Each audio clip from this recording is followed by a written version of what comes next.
여러분 반갑습니다. 오늘도 새벽 돌베개에 나오신 모든 성도님들을 주님의 이름으로 환영합니다.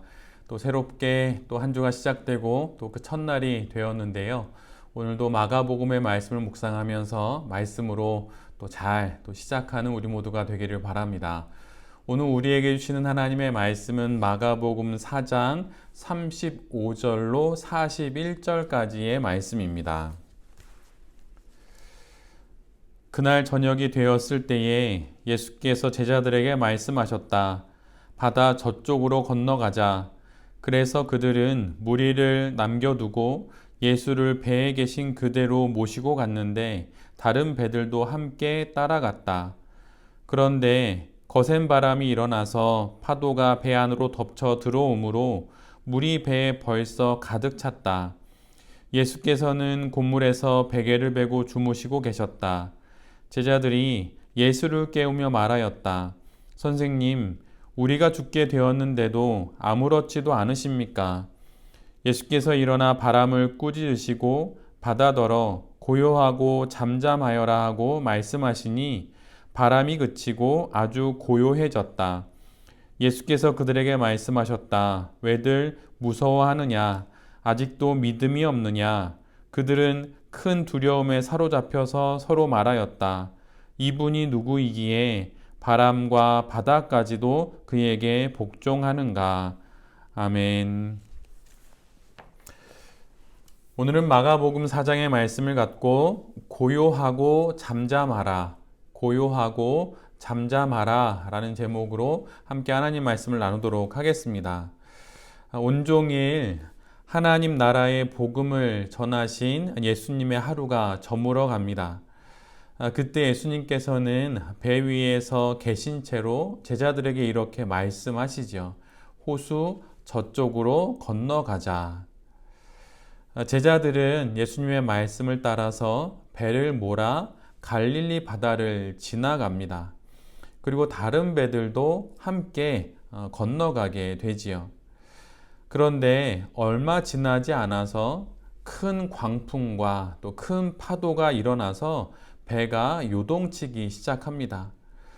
배에 부딪혀 흔드는 것을 넘어서 이제 파도는 배 안으로까지 들어오게 되었지요.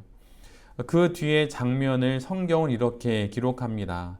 배에 물이 가득하게 되었다. 물이 가득 찬 욕조에 띄워진 장난감 배가 짓궂은 아이의 장난에 이리저리 흔들리다가 이내 물에 잠겨 가라앉듯이 지금 제자들이 이런 상황에 놓이게 된 것입니다. 제자들은 정말 무서웠지요. 그러자 그들은 그 순간 예수님을 찾습니다. 그런데 그들 가운데 함께 계셔야 할 예수님이 보이지가 않는 것이에요. 그러다가 우연히 배 뒤편에 누워있는 누군가를 발견하게 됩니다. 그런데 그분이 바로 제자들이 그토록 애타게 찾던 예수님이었습니다. 예수님은 그곳에서 주무시고 계셨고 심지어 베개를 베고 누워 계셨습니다. 마치 아무 일도 없다는 듯 그렇게 자리에 누워서 주무시고 계신 것이었어요. 생각해 보면 얼마나 피곤하셨으면 이렇게 파도가 치는 배 위에서 깊은 잠이 들으셨을까라고 하는 생각도 해보게 됩니다. 오늘 본문을 기록하고 있는 공간복음 세 곳 모두를 읽어보면 그 순간을 대부분 이렇게 기록합니다. 제자들이 깨우며 이르되 선생님, 우리가 죽게 된 것을 모른 척 하실 것입니까? 이런 뉘앙스로 모두들 기록해 놓고 있어요. 이것을 통해서 우리가 알 수 있는 건 예수님은 정말 주무셨다는 것입니다. 그리고 제자들은 그런 주님을 황급히 흔들어 깨웠던 것이죠. 이 순간에 잠이 오시는 것인가 이런 마음으로 예수님을 바라보면서 제자들은 예수님을 깨웁니다. 그런데 잠에서 깨신 예수님께서는 자신을 둘러싼 제자들의 두려움에 가득 찬 그 눈빛과 바닷물에 흠뻑 젖은 그들의 옷과 얼굴을 보십니다. 그리고 집어삼킬 듯이 달려들어서 배를 뒤엎어 버리려는 요란한 바다를 보시게 되지요. 그러자 예수님은 이내 자리에서 일어나셔서 바람과 또 물결을 향해서 이렇게 말씀하십니다. 잠잠하라, 고요하라. 예수님의 말씀은 매우 간결했고 단호했습니다. 이 장면을 한번 생각해 보면 아마 제자들은 예수님의 이 말씀을 듣고 대체 이분이 아직 잠에서 덜 깨셨나? 라고 하는 생각을 했을지도 모를 듯 합니다. 지금 목숨이 경각에 달렸는데 잠에서 깨어나 하신 말씀이 잠잠하라, 고요하라, 바로 이 말이니 말입니다. 무슨 일이냐고, 어떻게 된 일이냐고, 지금 무엇이 문제고, 이 문제를 풀려면 어떻게 해야 되냐고, 그렇게 서로 대책을 논의해 보자고 말씀하셔야 될 것 같은데 예수님은 그러시지 않으십니다. 마치 주인이 하인에게 명령을 하듯 그렇게 바람과 또 물결을 향해서 단 두 마디만 하시죠. 고요하라, 잠잠하라 라고 말이에요. 그런데 참으로 놀라운 것은 바로 그 순간 모든 것들이 잠잠해지기 시작합니다. 그렇게 배를 흔들던 파도가 잦아들고 그러다 결국 아주 잔잔해졌습니다. 오늘 본문은 그 부분을 이렇게 기록해 놓고 있습니다. 바람은 그쳤고 모든 것은 아주 고요해졌다. 상황이 완전히 바뀐 것입니다. 마치 한순간에 어떤 순간이동을 하듯이 그렇게 모든 것이 완전히 뒤바뀌었어요. 오히려 제자들이 꿈을 꾸다가 깨어난 듯이 느껴질 정도입니다. 그런데 바로 그때 이 고요한 혼란을 꿰뚫고 예수님께서 제자들에게 이렇게 말씀하십니다. 어찌하여 무서워하느냐? 너희가 어찌 믿음이 없느냐라고 말이죠. 공간복음 모든 곳에서 예수님께서 이 말씀을 하실 때 그때의 장면을 이렇게 기록합니다. 예수님께서 이르시되 요동치는 바람과 물결을 향해 꾸짖으시고 제자들을 향해 담담히 말씀하셨다. 이런 뉘앙스로 대부분 기록해 놓고 있습니다. 그러나 사실 오늘 본문의 상황을 좀 더 깊이 묵상해 보면 예수님의 이 말씀은 오히려 뒤바뀌어서 제자들에게 들려지고 있다는 것을 알게 되고 오늘 본문은 그것을 반영해서 이렇게 기록해야 한다는 것을 알게 됩니다. 근데 유진 피터슨이 번역한 메시지는 바로 그 부분을 이렇게 아주 잘 번역해 놓고 있어요. 한번 들어보십시오. 잠에서 깬 예수님께서 바람에게, 바다에게 말씀하셨다. 그리고 이렇게 기록합니다. 예수께서 제자들을 꾸짖으셨다. 바람과 바다에게는 말씀하시고 오히려 제자들을 꾸짖으십니다. 지금 무엇이 일렁이고 있는 것입니까? 바다입니까? 아니면 제자들의 마음인가요? 예수님은 바다는 아무것도 아닌 듯 그냥 아주 잠잠히 말씀하십니다. 고요해라, 잠잠해라 이렇게 말씀하시죠. 방금 잠에서 깨어나신 것이 아니라 마치 오랫도록 모든 상황을 주시하신 분처럼 그렇게 사태를 아주 간단히 정리하십니다. 이 두 마디 명령으로 말이죠. 그러나 제자들의 마음은 그렇지가 않았습니다. 제자들의 출렁이는 영혼의 바다를 잠재우시는 데는 더 긴 말씀을 하셔야 했어요. 그리고 말 그대로 제자들을 향해서 꾸짖으셔야 했던 것입니다. 예수님께서 우리에게 이렇게 말씀하실 때가 있습니다. 건너가자. 오늘 본문의 제자들처럼 말이죠. 말씀을 선포하시고 건너가자라고 명령하셔서 그 명령을 따라 강을 건너고 바다를 건너야 할 때가 우리 모두에게 있습니다. 예수님께서 건너자고 하셨으니 어려움이 없어야 하지 않겠습니까?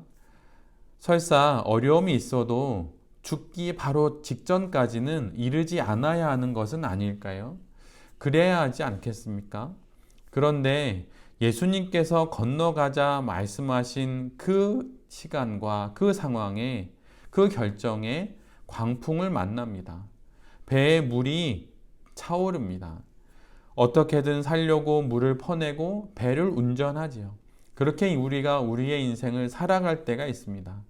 그런데 그 가운데 정작 건너가자고 말씀하신 예수님은 보이지 않습니다.